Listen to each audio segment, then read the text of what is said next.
What's going on, YouTube family? Welcome to Automotive Life. My name is Lucky, and today we're going to be talking about the used car market. Now, a few months ago, I made a video talking about how the used car market bubble was going to pop, and it got me a lot of recognition and a lot of hate. I got spread all over Reddit channels. People thought it was great. I got interviewed by multiple news companies. I had a few haters like, oh, you don't know what you're talking about. It's not true. So today I want to give you a follow-up. Now, we predicted this about 4 or 5 months ago about how the supply chains of the cars are getting up and up. There's more cars than there actual is demand, and the supply is building and building as the demand is dwindling. So today we want to go over all the aspects, and not only am I going to show you stats and statistics, we're going to try to go to some of these repo yards and auctions to show you guys what exactly I'm talking about. Because if you guys are on the other side of the computer and you don't actually do this every day, I understand it's hard to take a YouTuber's perspective or a YouTuber's word at just face value. So I want to show you some information and also physically show you these cars, because we can make up stats, we can make up all this other stuff, but you can't make cars appear out of nowhere. So let's go ahead and get in the video. But before I do, if you could do me a huge favor and gently squeeze the like button for the YouTube algorithm, and also find more amazing people like yourselves that enjoy automotive content. Also, please consider subscribing. We do post 3 times a week, so make sure you click the notification bell. And once again, follow us on Instagram at Lucky Lopez. Also, a big shout out. Today is my first day I'm posting as Lucky Lopez on YouTube. Now, I still have my company, Automotive Life, which is going to be all about helping people build their automotive businesses. But I want to branch out a little bit more, because I'm not only about the car business. I love to talk about finance. I love to talk about real estate. I love to talk about all kinds of stuff, sports. So I want to give this channel a little bit more of a spin, because as we start going out and venturing and meeting these people, you'll see how the car business kind of lines up with everything, especially with real estate and finance. But anyways, let's go ahead and get in the video. So the main reason why I made a video about this 4 months ago is when I was sitting down with one of my bankers, I got very scary numbers from him. He kept telling me that they had multiple loans, defaulting first, second, third payment defaults, which is really bad. But majority of these loans were produced from 2020 and 2021 during the actual pandemic. So a lot of these people were, I call them stimulus ballers, people that had, $4,000 a month income that could traditionally not finance or get approved for these types of vehicles were getting approved. They got back stimulus, they weren't paying their rent, they weren't paying their bills, and so therefore they were able to buy these cars more and more and more. Now, the reason why I want to make this follow-up video is because a lot has changed. The repo rates have skyrocketed. Now, during the pandemic, there was a lot of rules and regulations that allowed banks to not basically foreclose on people when it comes to homes. They also had the same thing when it came to repoing cars. Now, we're gonna go after just repos of cars when it comes to actual banks. We're not gonna talk about petty loans and all that other stuff, but one of the things that a lot of these banks were forced to not go repo people's cars. I'm gonna show you a Kelley Blue Book article right here. All the articles will be linked in the description below, but it talks about how the government was telling a lot of these banks not to go and actually repo people's cars. Give them time, let them work it out. So a lot of these people, even though they bought these cars in 2020 and 2021, they weren't making any of their payments. They were claiming, oh, COVID, I lost all my money, the Rona, took me out, blah, blah, blah. And so a lot of these people were getting away with it. They were letting them keep their cars even though they're behind. And so fast forward today to 2022, and nobody's safe. All the regulations are out. They're repoing like crazy. And that's some of the stuff that's starting to trickle over into the market. Now, when I did this video, I gave a breakdown, all this other stuff. I'll leave a link in the description somewhere here for the other video. But the one thing I want to show you guys is what's going on currently. They're talking about repo rates skyrocketing to almost double what they were in 2018 and 2019, because that's technically the last time we had correct data for this. Now, they're saying there was an estimated 1.8 million repos that were repoed in this business year. Now, during the pandemic, like I said, we couldn't take real numbers because it was kind of spread all over the place. There's a lot of repos. There's still over 2 million repos during the pandemic in those years, but we don't count them because we don't know if those were the real numbers or not. Fast forward to 2022, and we are sitting, as of right now, 2.2 million repos. Now let that settle in. In 2018 and 2019, through that whole year, it took us that long to get a little over 1.8 million repos. We're sitting at 2.2 million and we're only halfway through the year. That just lets you know how far and how crazy this is. So when I came out there and tell a lot of people, especially these finance people, that this is an indicator, the automotive indicator that there's a recession coming, there's bad things coming, we're about 6 months to a year ahead of the real estate market. A lot of people judge, oh, well, if the real estate market pops, that's when you can tell things are bad. The car business, once you see auto loan defaults, it's the first thing that goes, and that's about 6 months to a year ahead of the real estate market, because people will let go of their cars, they'll let go of their other things before they let go of their house. So that's why, to me, the main indicator when it comes to recession is the actual automotive market. Now, what we're gonna do is I'm gonna take you by my friend's yard and we're gonna go over what I'm seeing and just to kind of give you guys a heads up of what's going on in the market. So we're here at our first location. It looks like a prison, but it's actually a prison for cars. This is a repo yard here in Vegas. There are multiple of these things scattered all over town. Now, as repos start to come in, it's these companies' job to go pick them up. They put them behind the gate. Customers have 10 days to pick them up. If they don't pay, make deals with the banks, whatever, then they get sent to auction or get purchased by people like myself. And then from there, they basically either get sold, auctioned off, whatever else. Now, the reason why I'm bringing you here and I want to show you this is, unfortunately, my friend, he didn't want anybody knowing where his place is at, which I can't blame him. People try to show up, and that's why there's barbed wire. They try to break in and steal their cars.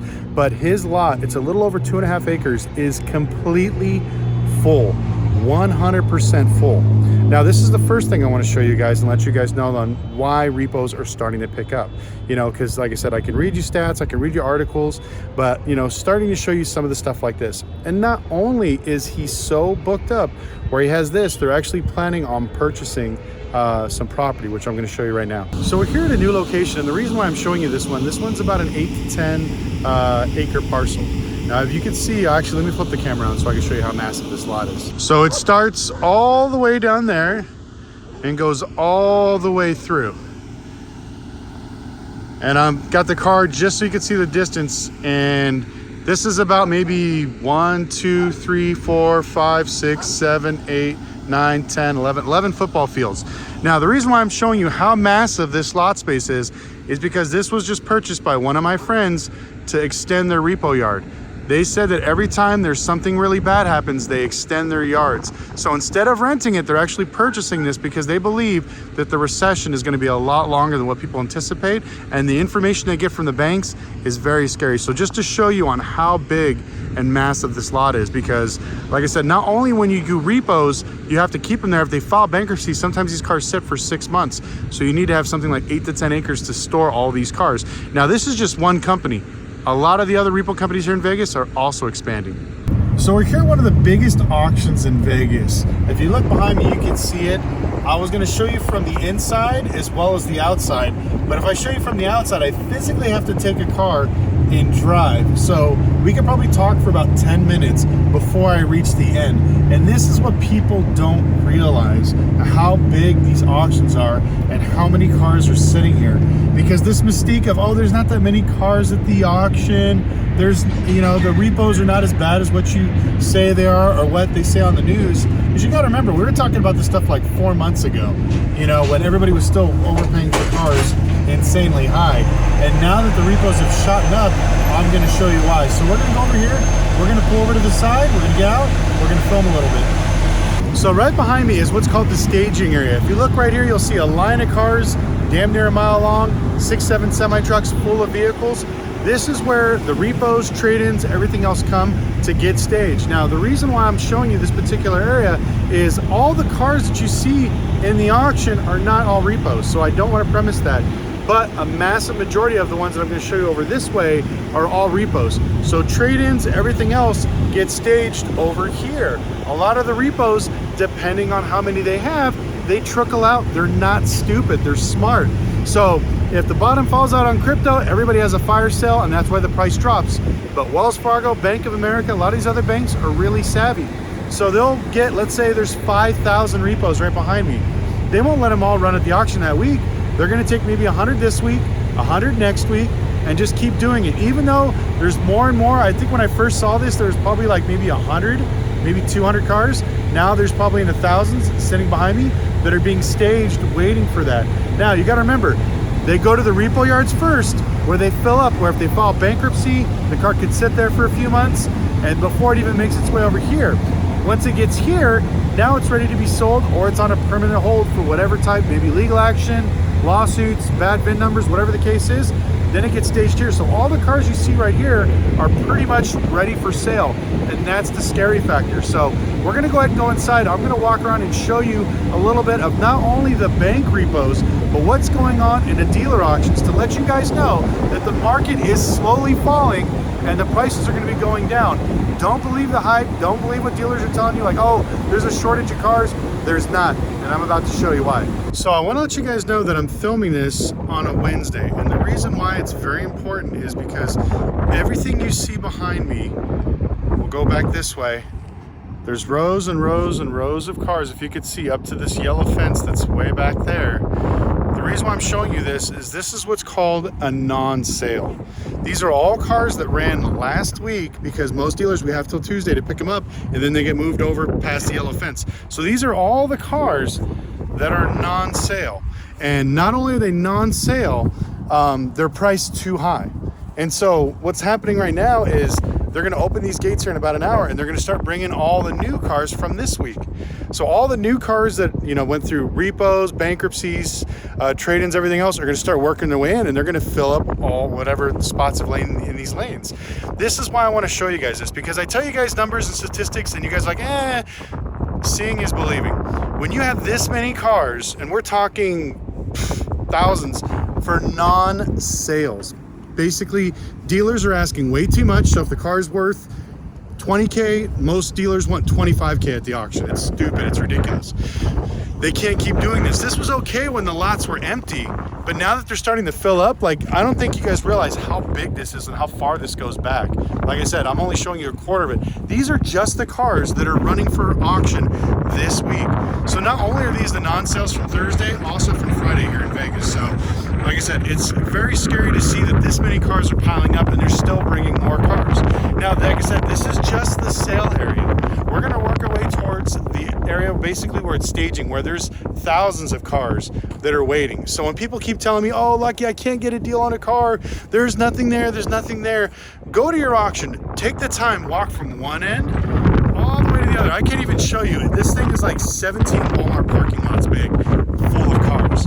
And I'm sure your auctions and your state and your city are just as big. And a lot of them have offsite stores they don't tell you guys about. That's where they're holding cars like Wells Fargo, Bank of America, Ally, where a lot of the big repos are sitting at, because they don't want to basically show up and drop 5,000 cars and fill all these up, because they know that if there's that many cars, it'll drive the price down. So like I said, there's little, we're going to spoon feed one by another. So now that I've shown you this, like I said, these are all the non-sales for this week, or last week, that are going this week. Plus, we're gonna have some more coming in. So I'm gonna go ahead and walk you to another site and show you what we're working with. So we finally made it to the yellow fence, and I'm gonna show you guys exactly what I'm talking about. So if you look behind me, there's all these cars that are basically being staged for next week's sale. Like I said, there's thousands of them here. If you look behind me, there's this yellow fence. Everything back that way is all the cars that are being staged for either hold for repos, they're waiting for service. Some of the banks are holding them for, you know, like I said, to trickle out the effect. And I can't show you how deep this is, because right now they're actually doing inspection, but I'll try to see if I can hold it up. So imagine literally 1 mile driving this way full of cars. Now that's just here in Vegas. We actually don't even have that big of an auction. The ones like in Riverside, California, Sacramento, they're like 2 times the size of this one. Texas, Dallas, same thing. There's a lot of auctions that have just like this, where there's thousands upon thousands of cars that are just sitting here waiting to be sent up to the auction. So like I said, don't believe the hype. There's more than enough cars to go around. They're just feeding that need of, oh, it's you know, just like diamonds, there's a million diamonds, but they'll never drop the price. They'll only release so many at a time to keep the values high. Same thing with used cars. That's why I'm telling everybody, you need to just brace yourselves, be patient, don't buy anything right now. Just, you know, wait a little bit, because like I said, you go by dealerships, before it used to be empty. You know, most of the dealerships look like this parking lot, just empty. Now you look at dealerships, they look like this. They're just rows and rows and rows of cars. So now that they're slowly starting to fill up, you need to basically be cautious and be ready for the market to change. If you're a dealer, start liquidating your inventory. Do not hold on overpriced inventory, because with all these cars being non-sales, a lot of these are owned by either banks. Some of these are owned by dealers, and the problem is they probably, let's say they bought this car, they use their lines of credit or their flooring to book this car for like $8,000 when it's all really worth like $4,000. Now they have to liquidate it because the flooring company's probably like, hey, you need to get rid of this car, get it off your line of credit, move it, because dealers are on a timeline when it comes to flooring cars on their lines of credit. So you need to get them on there and get them off there. So I'd say about maybe 20% of these are overpriced cars that dealers are stuck with and they can't liquidate them. So that's why they're running as non-sales, because they ask so much for a reserve because they bought them overpriced, they put way too much money into them, and now they're over retail and they can't even get wholesale for them. So this is why the slot, little by little, is going to fill up. I remember during the pandemic, there was 3 rows of cars right here. That was it. Now look at this. Thousands of cars every week. So anyways, I want to show you guys this. We're going to go back to the studio. I'm going to go over some numbers with you guys and explain a little bit more how it works and show you some interesting stats. After watching these videos, I don't know how you cannot be scared of what the economy is going to turn to, because this is just a huge indicator of what's to come. When you have multiple repo companies embracing for one of the biggest booms that they're going to have, they're going to be buying more tow trucks, they're going to be getting bigger yards. And like I said, a lot of these loans that we were talking about, I forgot to mention in the beginning, these are not subprime loans. Some of these are prime. Like a lot of these exotic cars that we've been repoing, like the Rolls Royce was like at 1.9% through some credit union. A lot of these loans were under 3% for the exotic cars. And so that's what's going on. It's not just, people with bad credit or defaulting. We're talking about good people that had money. And some of these people are business owners. And in a lot of these repos, especially the exotic cars that we picked up, they were also had PPP loans. So some of those people basically took that money and probably put down payments on some of these cars that they shouldn't have got. But that just gives you an indicator of what's going on. Now, as we walk through the actual auction, I'm hoping that puts some sort of information in your head, because when I tell people there's so many cars at the auction and you just got to wait for a good deal, they think I'm joking. Like you saw right there, every week there's hundreds, if not thousands of cars that go unsold. So when you're going there as a dealer and we're waiting, we're holding up our hand like, oh yeah, I'll bid 20 grand on this car and I'll bid $30,000 on this truck. No sale, no sale. We want more money. So what happens is they roll it the next week. Once again, I show up the next week. Hey, I'll bid 20,000 for this one, 30,000 for this one. Once again, no sale, it'll roll back. But every week that does a no sale, more and more cars start feeding into that pool. And that's why when I showed you that lot, I physically wanted to show it to you, because now you guys can see that the supply is not dwindling. There's no huge like, oh my God, the supply is empty. Literally, if you go back to some of my videos, you could see during the pandemic, there was literally 2 lanes of cars running every week. That was it.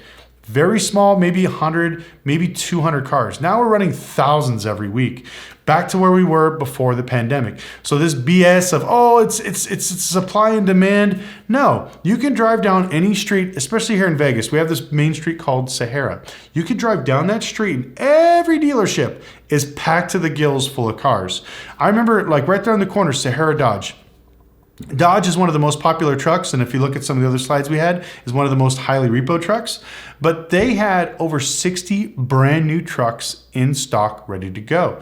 Nothing custom ordered, nothing special. They just had 60 trucks parked right out there. They had another right next to that, another 60, 70 Jeep Wranglers. So that just lets me know that, like I said, the market is not what it used to be.